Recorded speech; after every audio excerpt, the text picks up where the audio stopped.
IAS ఇంటర్వ్యూకి సంబంధించిన ఒక మాక్ ఇంటర్వ్యూని చేయడం ఇవాల్టి ఈ సెషన్ యొక్క ఉద్దేశం. నాతో పాటు మధుసూదన్ అనే స్టూడెంట్ ఉన్నారు ఈ మాక్ ఇంటర్వ్యూకి అటెండ్ అవ్వడానికి. అయితే తెలుగు లిటరేచర్ ఆప్షనల్ తోటి మాత్రమే ఇంటర్వ్యూకి వెళ్ళే స్టూడెంట్స్కి యూపీఎస్సీలో వచ్చే తెలుగు లిటరేచర్ బేస్డ్ క్వశ్చన్స్ ఏంటో గతంలో మన స్టూడెంట్స్ని యూపీఎస్సీ అడిగిన క్వశ్చన్స్ అన్నీ బేస్ చేసుకుని నేను అడగడం, ఆయన సమాధానం చెప్పడం జరుగుతుంది. ఇది అయిన తర్వాత ఆ చెప్పిన సమాధానాల్లో ఉన్న తప్పొప్పుల్ని విమర్శించడంతో ఈ సెషన్ పూర్తి చేస్తాం. అలాగే బాడీ లాంగ్వేజ్ ఎలా ఉండాలి, డ్రెస్సింగ్ ఎలా వేసుకోవాలి, మనకి అందరికీ తెలుసును డిఏఎఫ్ అంటాం, డీటెయిల్డ్ అప్లికేషన్ ఫామ్ని, దాన్ని బేస్ చేసుకుని క్వశ్చన్స్ ఎలా వస్తాయి, ఇలాంటి మాక్లు కూడా నేను ఈ సిరీస్ ఆఫ్ మాక్ ఇంటర్వ్యూస్లో ఇస్తున్నాను. అదే ఫర్దర్ వీడియోస్లో మీరు చూడమని కోరుతున్నాను. ముందుగా తెలుగు లిటరేచర్ ఆప్షనల్తో ఐఏఎస్ ఇంటర్వ్యూకి వెళితే వచ్చే క్వశ్చన్స్ ఏంటి, వాటి ఆన్సర్స్ ఏంటి, ఒక మాక్గా. Welcome to mister Madhusudan. Thank you, sir, and good morning, sir. How are you? I'm good, sir. Thank you. Yeah.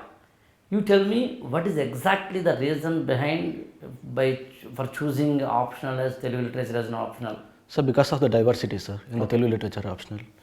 So, and we may have topics like sociology and PSIR and anthro, sir. Like the language, how the language and culture got existed in the Telugu land. And the topics like socialism and Marxism in the PSIR. And the topics like untouchability and middle class in India, the topics which we come in the Telugu, which comes in the Telugu.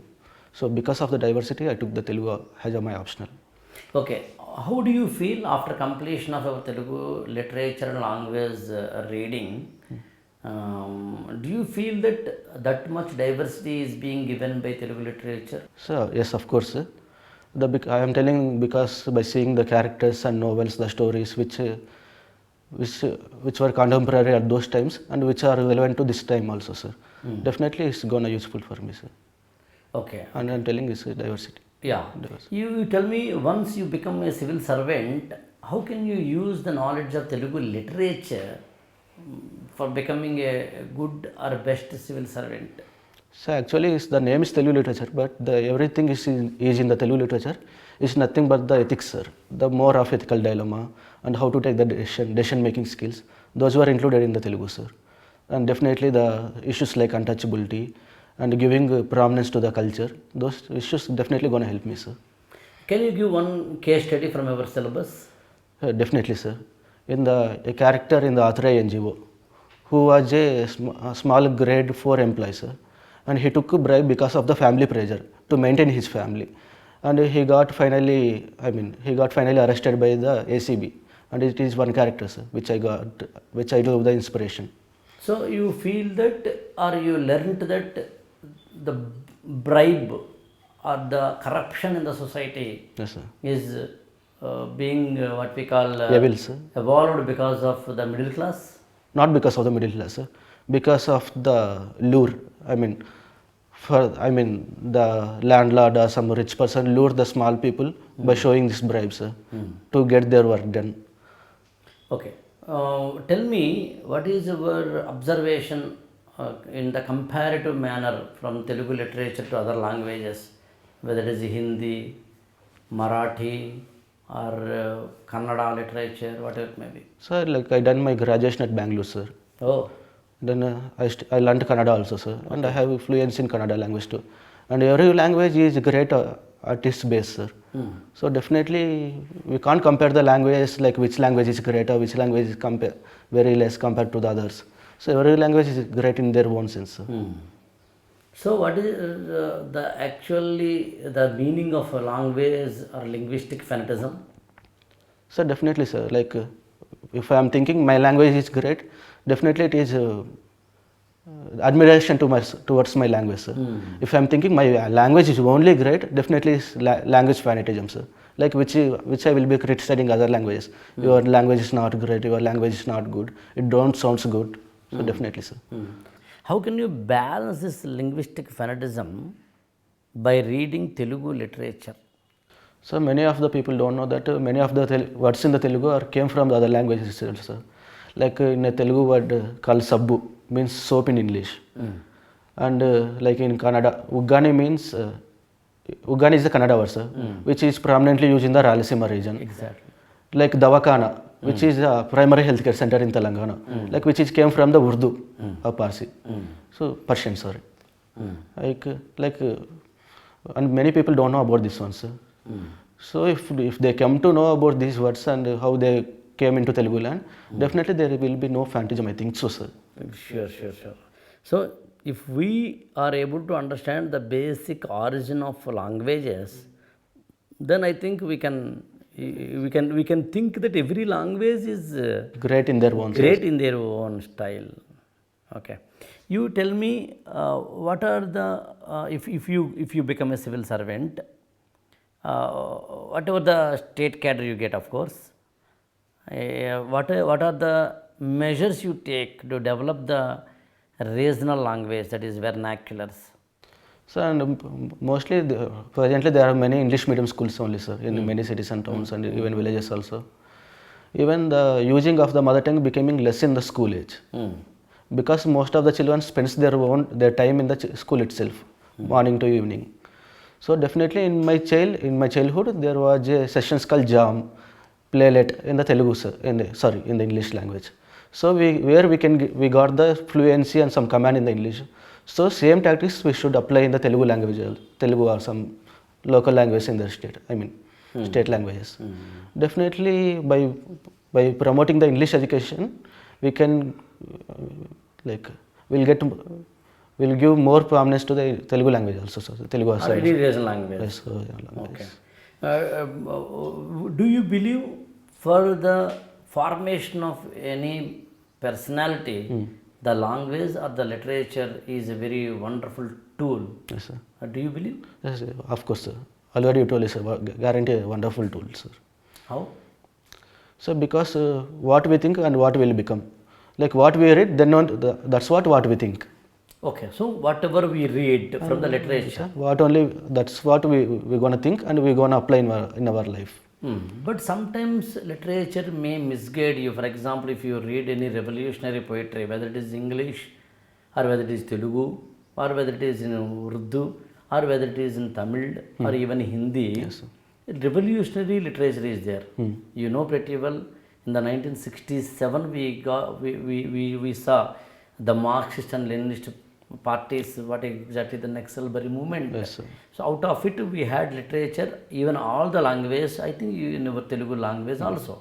So my question is, if you are reading Telugu literature, if you are reading revolutionary poetry, you may become a rebel, what we call against the government. So how do you balance it? So it's up to myself, sir. Like what to get influence by reading what books, like how to get what to get influence, what not to read, and what not to get how not to get influence is up to me, sir. Okay. And all the literatures, whether it is Telugu or Hindi, whatever it may be, majority of the literature belong to one or the other religion. For example, if you take from Valmiki Ramayanam, Vyasa Mahabharatam to all, they are related to Hinduism. Yes, sir. Like that, I think in your Telugu also, Nannaya, Tekkana, Errana, Palukurugu Somanathudu, Mallikarjuna Panditudu, Nannechodu, whoever may be, especially in the ancient literature, they belong to one religious sect. Yes. If you read literature, you may get influence towards one religion. Is it correct? So definitely not, sir. Even in the Hinduism also, there is a sections called Vaishnavism and Shaivism, sir. Like where people were fought with each other. So definitely it's not about the religion, sir, like one sect of religion. It's all about the identity, sir. It's all about the supremacy, what to lead and what not to lead. Okay. Then how literature will, what we call, rectify all these barriers? So in every literature, there will be a problem, sir. At the end, there will be a solution, sir. And every people, like people who read the literature, they will only see the problem. They won't see the solution, sir. Okay. For every question, there will be the answer, sir. I feel one more thing, that every literary text is having a historical context. Yes. every literary thing is having historical background, even in our Telugu literature also. Can you justify with that out of taking examples from our Telugu literature? Yes, sir. Even for the Raghavendra, sir. Like Tikana wrote the Mahabharatam, sir. Like the factors which he that influenced Tikkana to write Mahabharatam is the Kakatiyas, sir. Because of the Kakatiyas, and even sir Vyasa Mahabharata Nannaya wrote, sir. Like half part, like in half schedule, One of the half chapter. The factors which influenced Nannaya was Raja Narendra, the Chola Raj. The contemporary political issues, social issues, cultural issues, religious issues that influenced them, sir. Oh, super. Last question from my side. Now, if you are married, you have kids, you want to make them to study or having schooling, what we call in Telugu medium, but they are interested to have English medium. And then being a Telugu literature optional student and becoming a civil servant, what is your dilemma there, and what is the solution you are going to get? So we have to obey and accept one's opinion, sir. Okay. It's not our wish, it's their wish, sir.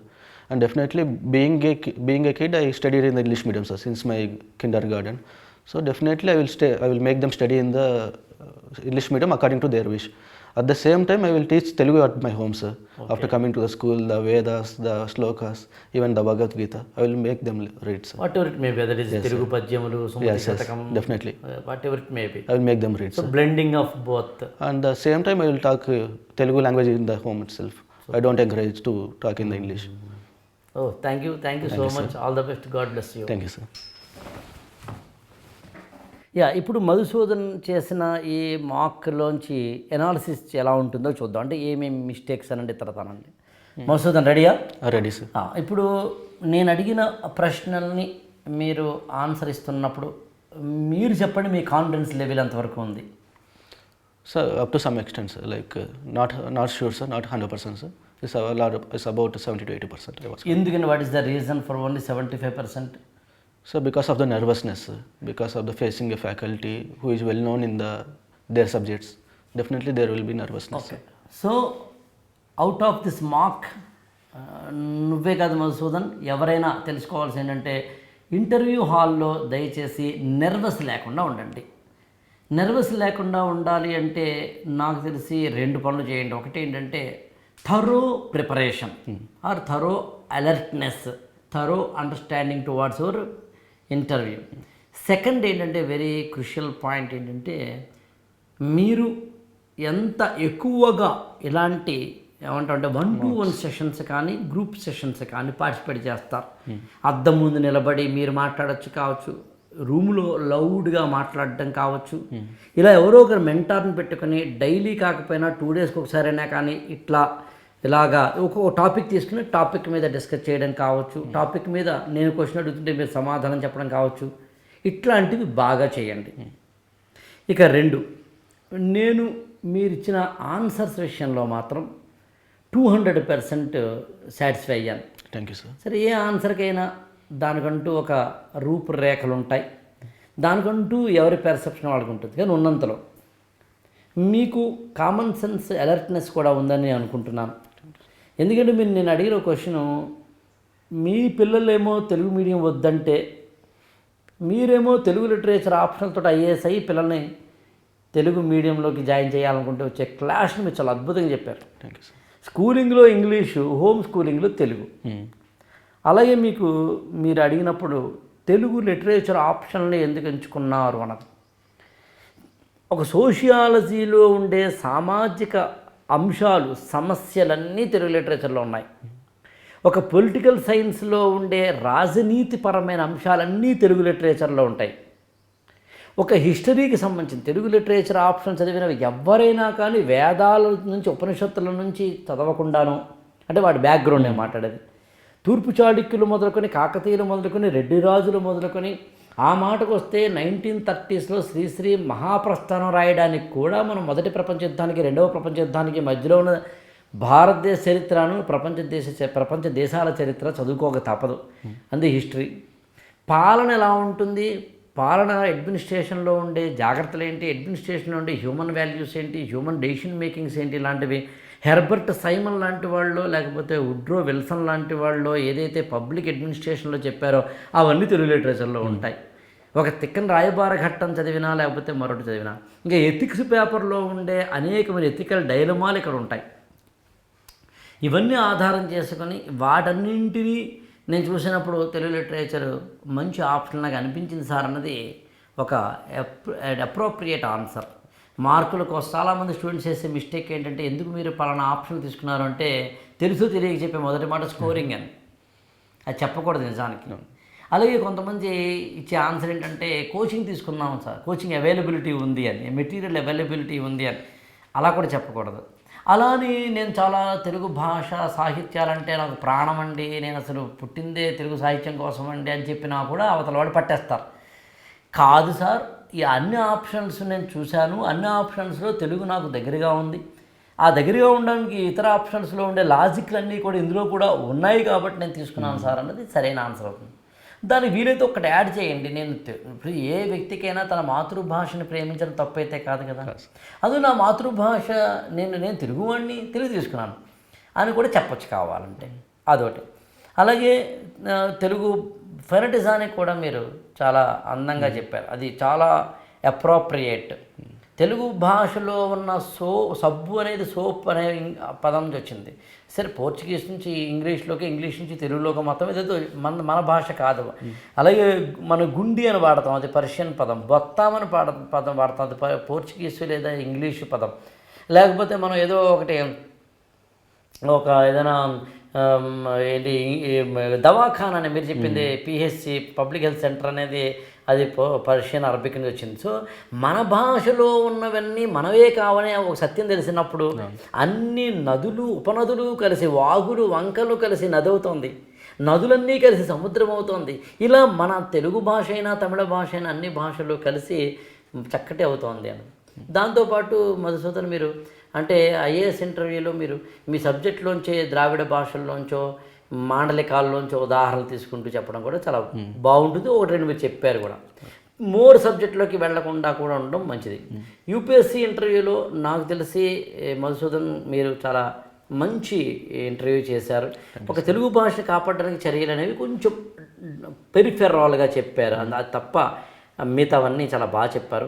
Anyhow, ఏది ఏమైనప్పటికీ ఒక mock interview ఇవ్వడం మా వెనకాల మా ఉద్దేశం ఏంటంటే, ఇదిగో ఇలాంటి క్వశ్చన్స్ వస్తాయి, ఇలాంటి ఒక కెమెరా ముందో లేకపోతే ఒక పెద్దవాళ్ళ ముందో కూర్చున్నప్పుడు అనుకున్నంత కాన్ఫిడెన్స్ ఉండదని, అదంత ఈజీ కాదని, మనం మామూలుగా ఛాయ్ తాగుతూ మాట్లాడుతున్నంత ఈజీగానో, బయట నుంచి మనం స్వీపింగ్ రిమార్క్స్ చేసినంత ఈజీగానో ఉండదని, అందుకని ఫస్ట్ డే 1 నుంచి ఐఏఎస్ ఇంటర్వ్యూ కూడా ప్రిపేర్ అవ్వడం ప్రిలిమినరీతో పాటు ఒక మంచి లక్షణమని, ఈ ఏడాది ఇంటర్వ్యూకి ప్రిపేర్ అవుతున్న వాళ్ళు అనేక మంది ఇలాంటి మాక్ ఇంటర్వ్యూలు అటెండ్ అవుతారు కాబట్టి అవి చూడడం ద్వారా కూడా మనం నేర్చుకోవచ్చని తెలియజేసేందుకు ఇది ఒక చిన్న ఉదాహరణ చేయడం జరిగింది.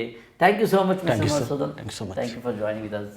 చూశారు కదా, ఇది తెలుగు లిటరేచర్ ఆప్షనల్తో ఐఏఎస్ ఇంటర్వ్యూకి ఢిల్లీ వెళితే ఎలా ఉంటుందో ఒక చిన్న మాక్ ఇంటర్వ్యూ. ఏ స్టూడెంట్ అయినా సివిల్ సర్వీసెస్ ఇంటర్వ్యూ కనుక విత్ తెలుగు లిటరేచర్ ఆప్షనల్ కనుక వెళితే, ఇందాక నేను మధుసూదన్ని అడిగినట్టుగా తెలుగు ఆప్షన్లు ఎందుకు ఎంచుకున్నారు అనేది బేసిక్ క్వశ్చన్. 2, ఐఏఎస్ అయిన తర్వాత మీరు తెలుగు లిటరేచర్ అనే దాంట్లోంచి నేర్చుకున్న నాలెడ్జ్ని ఎలా ఉపయోగపడుతుంది అంటే సివిల్ సర్వెంట్ అయిన తర్వాత మీ యొక్క వ్యక్తిత్వ వికాస నిర్మాణానికి అంటే పర్సనాలిటీ డెవలప్మెంట్కి, ఫార్మేషన్కి ఏ విధంగా లిటరేచర్ లేదా లాంగ్వేజ్ ఉపయోగపడుతుంది అనేది. అలాగే తెలుగు మీడియం, ఇంగ్లీష్ మీడియం ఇలాంటి స్కూళ్ళు ఈ తర్జన భర్జనల్లో మీ యొక్క సలహాలేంటి, సూచనలేంటి ఇలాంటివి. అదేవిధంగా భాషా దురహంకారం, ఫెనటిజం టువర్డ్స్ యువర్ లాంగ్వేజ్, నా భాషే గొప్పది, నా మతమే గొప్పది లాంటివి ఏ విధంగా భాషను చదువుకోవడం వల్ల వస్తాయా ఉండవా లాంటివి. అలాగే తెలుగు భాషను కాపాడడానికి మీరు తీసుకునే చర్యలు ఏంటి లాంటివి ఇంకా అనేకం. మీరు ఈ ఇంటర్వ్యూని కనుక చూస్తే ఆ ఇంటర్వ్యూలో అతను ఇస్తున్న సమాధానాన్ని ఆధారం చేసుకొని ఇటు నుంచి నా నుంచి వచ్చే ప్రశ్నలు, ఈ తెలుగు లిటరేచర్ ఆప్షనల్ తోటి ఐఏఎస్ ఇంటర్వ్యూలకి వెళ్ళిన వాళ్ళలో ఎక్కువ మంది ఫేస్ చేస్తున్న క్వశ్చన్స్ ఇవి. ఇవి కాకుండా ఇంకా అనేకమైన ప్రశ్నలు ఆయా సందర్భాల్లో వస్తూ ఉంటాయి.